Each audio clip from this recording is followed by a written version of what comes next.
Hello সবাইকে, welcome back to our channel.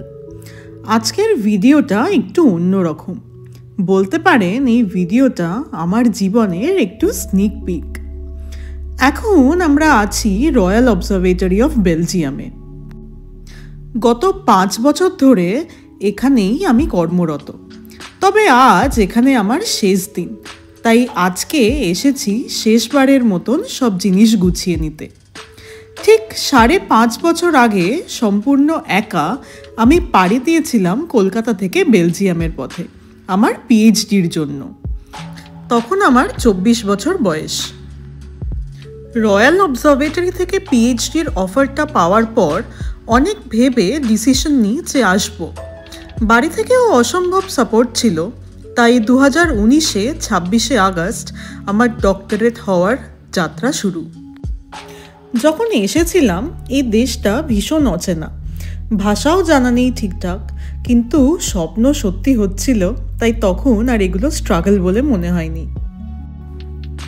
আর এই চলে এসেছি আমার 5 বছরের প্রতিদিনের চেনা জায়গায়। আমার পিএইচডি 2023-এই শেষ হয়ে গেছে। তারপর আমি পোস্ট ডক্টরাল রিসার্চার হিসেবে এখানে নিযুক্ত ছিলাম, কিন্তু কোনো নতুন ক্যান্ডিডেট আসেনি বলে আমি পুরনো অফিসেই বসতাম। যেমন বললাম, আজ আমি ডেস্ক ক্লিয়ার করতে এসেছি। কালই অফিসের চাবি দিয়ে দিতে হবে, তাই শেষবারের মতো অফিসের দরজা খুললাম। অবজারভেটরির বিল্ডিংটা প্রায় 200 বছর পুরনো। অ্যাকচুয়ালি 2026-এই অবজারভেটরির 200 বছর পূরণের জন্য এখন থেকেই সবাই প্রস্তুতি শুরু করে দিয়েছে। তবে আমি আর এখন সেরকম করে ইনভলভ হতে পারবো না সেই প্রস্তুতিতে, কিন্তু ডেফিনেটলি অ্যাজ আ গেস্ট আসতেই পারি। আর এটা হলো বেলজিয়ামের রাজা এবং রানীর ছবি। যেহেতু এটা রয়্যাল অবজারভেটরি অফ বেলজিয়াম, সেহেতু এটা হচ্ছে একটি ফেডারেল ইনস্টিটিউট, অর্থাৎ যে স্টেট গভর্নমেন্ট আছে তার আন্ডারে পড়ে রয়্যাল অবজারভেটরি। আর আমাদের দেশে যেমন প্রেসিডেন্সিয়াল পোস্ট, তেমনি বেলজিয়ামেই লন্ডনের মতো এখনও কিন্তু মনার্কি আছে, অর্থাৎ রাজা এবং রানী দুজনেই আছেন। অফকোর্স রাজা কোনো গভর্নমেন্টের কাজে অ্যাক্টিভলি ইনভলভ নন, বাট ওরকম প্রেসিডেন্টের মতো পজিশন কিন্তু উনি হোল্ড করেন। যাক, টেবিল ক্লিয়ার করতে করতে অনেক পুরনো জিনিস পেলাম। বেলজিয়ামে একটা ট্রেডিশন আছে যে কেক বানিয়ে তার মধ্যে এরকম একটা খেলা ফেলে দেবে, এবং যে সেটা পাবে সে সেদিনের জন্য কিং বা কুইন হবে। তো 2022 সালে আমি এটা পেয়েছিলাম। আর একবার আমাদের যত এমপ্লয়িজ আছে তাদের মধ্যে কম্পিটিশন ছিল যে নিউ ইয়ারের কার্ডের জন্য। যার আঁকা সিলেক্ট হবে তার কার্ড সেই বছরের অ্যানুয়াল কার্ড হিসেবে বেরোবে। তো আমি জিতেছিলাম সেইবার, এবং ইন্ডিয়াতে আমার যত প্রফেসর বা মেন্টরস আছেন তাদের কাছেও এই কার্ডটি গিয়েছিল। আরও অনেক ছোট ছোট জিনিস পাচ্ছিলাম, যেমন আমার গাইডের 5 বছরের বাচ্চা আমাকে একটি পাইন কোন দিয়েছিল, বা আমাদের ডিরেক্টরের দেওয়া নিউ ইয়ারের কার্ড। তার সাথে সাথে 2019-এর সেই বোর্ডিং পাসটাও পেলাম। আর পেলাম আমার আনা ইউরোগুলোর রিসিটও। সেই সময় মানে 2019-এ 1 ইউরো মানে 78 টাকা ছিল, মানে 78 রুপিসের মতো। আর এখন সেটাই হয়ে গেছে প্রায় 90 রুপিস। তবে হ্যাঁ, এই 5 বছরের সবচেয়ে কঠিন সময় বোধহয় কোভিডের টাইমেই ছিল। বেলজিয়াম থেকে ইন্ডিয়ার সমস্ত ফ্লাইট বন্ধ ছিল। তো 2020-তে ইন্ডিয়াতে আমি প্রায় 14 মাসের জন্য যেতে পারিনি। তার উপর আমি থাকতাম একা একটি ফ্ল্যাটে। আমার বিয়ে হয়নি তখনও, তাই একা একা ভ্যাকসিন নেওয়া থেকে শুরু করে সেই জ্বরের মধ্যে সমস্ত কাজ করা, এখন ভাবলে আমি নিজেই অবাক হয়ে যাই যে কি করে আমি সব কিছু সামলেছিলাম একা। তার উপর আমার আর আদিত্যর বিয়ের প্রিপারেশন চলছিল সেই সময়। কতজনকে যে ডাকতে পারবো, কীরকম রেস্ট্রিকশনস থাকবে, সেই নিয়ে অনিশ্চয়তা তো ছিলই। তার উপর কিছু কাছের মানুষের পরপর চলে যাওয়া কোভিডে কী সব যে দিন গেছে।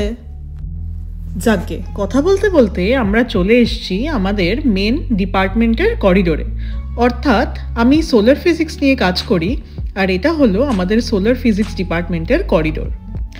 অবজারভেটরিতে এখনও 2-3টে টেলিস্কোপ আছে, তার মধ্যে শুধু এই সোলার টেলিস্কোপটা এখনও চলে।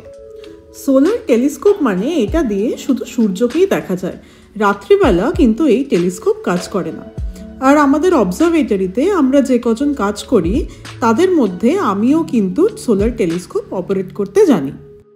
তো আমাদের ফার্স্টে ট্রেনিং দেওয়া হয়। তো যখন আমি এসেছিলাম তারপরে 2 মাস আমার ট্রেনিং চলেছিল যে কী করে ইনস্ট্রুমেন্টেশনগুলোকে হ্যান্ডেল করতে হয়।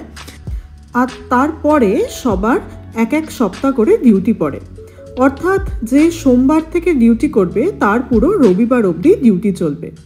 আর এই 1 সপ্তাহের মধ্যে যখনই সূর্য উঠবে তখনই সেই অবজারভারকে বা যার ডিউটি পড়েছে তাকে এই অবজারভেটরিতে কিন্তু আসতেই হবে, সেটা সোমবার হোক বা রবিবার। আর এই হলো আমাদের সোলার টেলিস্কোপ।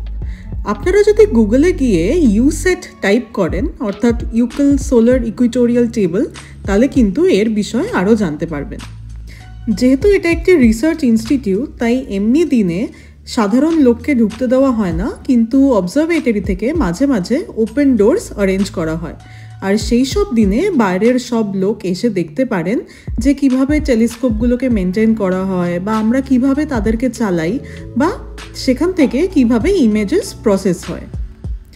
তো royal observatory of Belgium Brussels যে সেন্ট্রাল আছে তার থেকে একটু দূরে অবস্থিত একটা ইউকেল বলে শহরে। তো আমি যখন এখানে প্রথম এসেছিলাম, মানে যখন আমি একা থাকতাম, তখন আমি এই অবজারভেটরি থেকে মাত্র 10 মিনিট হাঁটা পথের দূরত্বতেই থাকতাম। তারপরে 2022 সালে আদিত্য আসার পরে ওর যে কাজের জায়গা সেটা এখান থেকে একটু বেশি দূরে হয়ে যায়, তাই সেই জন্য ও আসার পরপরই আমরা একটি ব্রাসেলস সেন্ট্রালের কাছে ফ্ল্যাট নিয়ে সেখানে শিফট করে যাই। তবে ইউকেল শহরটা কিন্তু বেশ পশ এরিয়া, অর্থাৎ এখানে বেশি রেসিডেন্সিয়াল এরিয়াই আছে। আর তার সাথে আছে একটি বিশাল বড় জঙ্গল, যার নাম হলো বয়লাখম। আমি যেখানে থাকতাম এই জঙ্গলটা ঠিক তার অপোজিট রোডেই। আর যেহেতু আজকে এখানে শেষবারের মতো আসছি, তাই ভাবলাম এখান থেকেও একটু ঘুরে যাই। এই জঙ্গলটা বা ফরেস্টটা হলো ইংলিশ স্টাইলে বানানো, অর্থাৎ একটি লেক আছে যার চারিধারে খুব সুন্দরভাবে গাছ লাগানো, আর তার বাইরে গেলে এমনি ফরেস্ট শুরু হচ্ছে। তো এখানে যেহেতু বললাম যে পুরো রেসিডেন্সিয়াল এরিয়া, তাই এইসব রোডে কিন্তু গাড়ি চলা ব্যান্ড।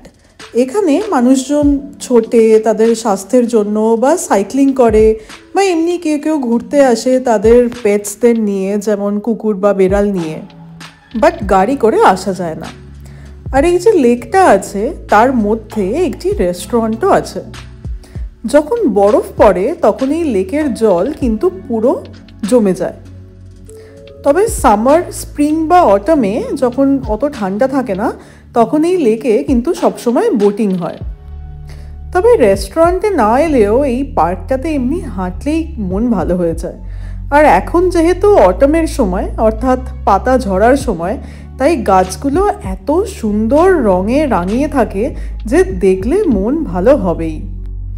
যেমন বললাম যে আমি যখন এই ইউকেলে থাকতাম তখন এই ফরেস্টের ঠিক অপোজিট রোডেই আমার বাড়ি ছিল, তাই কোভিডের সময় যখন সমস্ত জায়গায় বেরোনো নিষেধ ছিল, তখন আমার প্রায় প্রতিদিনের বিকেলই এই পার্কটাতে কাটত। অফিস থেকেও 24/7 ওয়ার্ক ফ্রম হোম করে দিয়েছিল, আর বাড়ি যাওয়ার তো উপায় নেই, তাই এখানে এসে একটা বেঞ্চ ধরে বসে নানান রকম মানুষকে অবজার্ভ করেই বিকেলটা প্রায় কেটে যেত। এই যে লেকটি আছে তার চারিধার দিয়ে একটি রাস্তা চলে গেছে। তো এই রাস্তাটা পুরো হাঁটলে প্রায় 2 কিলোমিটার মতো হাঁটা হয়ে যায়। আজকে গ্রে স্কাই, বাট অন্য দিন যদি সূর্য ওঠে তখন এই পার্কটিকে কিন্তু অসাধারণ দেখতে লাগে। আর আমি আর আদিত্য যখন এখানে থাকতাম তখন আমরা প্রায়ই বেরিয়ে পড়তাম অ্যাডভেঞ্চারের খোঁজে। এই পার্কটিকে ক্রস করলেই এমনি জঙ্গল শুরু হয়ে যায়, তবে এখানে কোনো জন্তু জানোয়ার নেই, তাই আমরা যে কোনো একটি ট্রেল ধরে চলা শুরু করতাম। এরকম চলতে চলতে অনেকবারই হয়েছে যে কোনো অ্যাবান্ডেন্ট রেস কোর্স বা কোনো একটি পুরনো কাসেলের মধ্যে আমরা চলে গেছি। তবে এখানে একটা প্রবলেম যে রাত্রিবেলা এই রাস্তায় কোনো আলো নেই, তাই রাত্রিবেলা এক্সপ্লোর করলে একটু প্রবলেম হয়ে যায়। তবে রিসেন্টলি বেলজিয়াম থেকে যে নর্দার্ন লাইটস দেখা গিয়েছিল সেটা কিন্তু সবচেয়ে সুন্দর দেখা গিয়েছিল এই বয়লাখম থেকে, কারণ এখানে কোনো লাইট পলিউশন নেই। আর সেই জন্যই ইউকেলে রয়্যাল অবজারভেটরিকে প্রতিষ্ঠিত করা হয়েছিল 200 বছর আগে, কারণ এখানে তখনও শহরের ছোঁয়া আসেনি। বাই দ্য ওয়ে, আপনারা কি জানেন যে টিনটিন কিন্তু বেলজিয়ান? আর টিনটিনের যে এপিসোডটি আছে, the Tintin and the shooting star, সেখানে কিন্তু রয়্যাল অবজারভেটরি এবং তার টেলিস্কোপকেও দেখিয়েছিল। তাই আপনারা যদি নেক্সট টাইম বেলজিয়ামে আসেন আর আপনাদের হাতে যদি একটি দিন এক্সট্রা থাকে, তাহলে অবশ্যই বয়লাখম কিন্তু এক্সপ্লোর করতে ভুলবেন না। হ্যাঁ, হয়তো টপ অ্যাট্রাকশনসের মধ্যে এই জায়গাটা আসে না, কিন্তু আমাদের রেকমেন্ডেশন থাকবে যে আপনারা এসে দেখতেই পারেন একবার। মজার কথা হলো যে আমাদের বাড়ির সামনে যে এরকম একটা জঙ্গল আছে, সেটা আমি আসার প্রায় 6 মাস পর জানতে পেরেছি। আমার যিনি প্রফেসর ছিলেন, তিনি হঠাৎ একদিন আমাকে বললেন যে তোমার বাড়ির সামনেই তো এত সুন্দর একটি জঙ্গল আছে, সেখানে আমরা প্রায়ই হাঁটতে যাই। তো আমাকে তিনি ইনভাইট করেছিলেন তার ফ্যামিলি, তার ওয়াইফ, তার ছেলের সাথে যাওয়ার জন্য। এবং সেদিন এই জঙ্গলের মধ্যে প্রায় আমি 10 কিলোমিটার পর্যন্ত হেঁটেছিলাম। তারপরে পায়ের অবস্থা কি হয়েছিল পরের দিন সেটা আর নাই বা বললাম, কিন্তু যাই হোক, এত সুন্দর যে একটি জায়গা আছে সেটা জানতে পেরে গিয়েছিলাম। এই জায়গাটা কিন্তু এক একটি সিজনে এক একটি রকম রূপ। এখন যেমন অটম, যেমন ফল চলছে, তাই পাতা ভর্তি হয়ে আছে এবং ভীষণ কালারফুল, তেমনি সামারে আবার সব কিছু ভীষণ গ্রিন হয়ে যায়। চারিদিকে নতুন পাতা, সুন্দর জল, ব্লু স্কাই, মানে অসাধারণ লাগে। তেমনি আবার শীতকালে এই জায়গাটি পুরো সাদা হয়ে যায়। শীতের সময় এই লেকটি পুরো জমে যায় এবং যে ঘাসগুলো দেখছেন বা গাছগুলো দেখছেন, সেই গাছের পুরো পাতা ঝরে যায় এবং অসাধারণ একটি দৃশ্য লাগে। আর লেকের মাঝে যে রেস্টুরেন্টটা আছে, সেটা ছাড়াও এর আশেপাশে আরও 2টো ক্যাফে আছে।